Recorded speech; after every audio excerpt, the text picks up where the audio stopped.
भारत के जोधपुर वाले इलाके में कत्ल थियल शाहपुर चाकरवासी 11 घर भातियुनि जे कत्ल ख़िलाफ़ पाकिस्तान हिंदू काउंसिल तरफ़ां इस्लामाबाद में भारतीय हाई कमीशन आॾो सुभाणे धरणे जो ऐलान बाद सॼी सिंध मां काफ़िला इस्लामाबाद ॾांहुं रवाना थी विया आहिनि। हैदराबाद मां सभई गाॾियुनि जो काफ़िलो पाकिस्तान हिंदू काउंसिल जे कोऑर्डिनेटर रमेश कुमार राठौड़ ऐं ॿियनि जी अॻवाणी में इस्लामाबाद तरफ़ रवानो थी वियो आहे।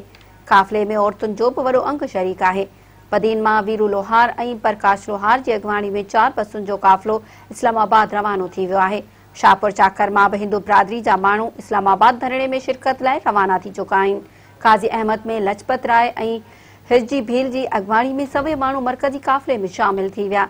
रोड़ी में मुखी आलमचंद, वकील भगवान दास भील ऐं राजा आसिर मल जी अॻवाणी में काफ़िलो इस्लामाबाद लाइ रवानो थियो। सखर मां बि पाकिस्तान हिंदू काउंसिल जो काफ़िलो निकितो। काफ़िले में शामिल माण्हू रोड़ी जे न्यू बस टर्मिनल ते एहतजाज कंदे भारत ख़िलाफ़ नारेबाज़ी कई। उन मौक़े ते एमएनए रमेश कुमार सखर जे मुखी ईश्वर लाल, रोड़ी जे मुखी विकी कुमार, सखर जी सियासी समाजी अॻवान जावेद मेमन ऐं ॿियनि जो ख़िताब कंदे चयो त हिंदुस्तान जे जोधपुर वारे इलाइक़े में हिक ई ख़ानदान जे 11 माण्हुनि जे क़त्ल जी ज़िम्मेवार मोदी सरकार आहे। आलमी बिरादरी नोटिस वठे।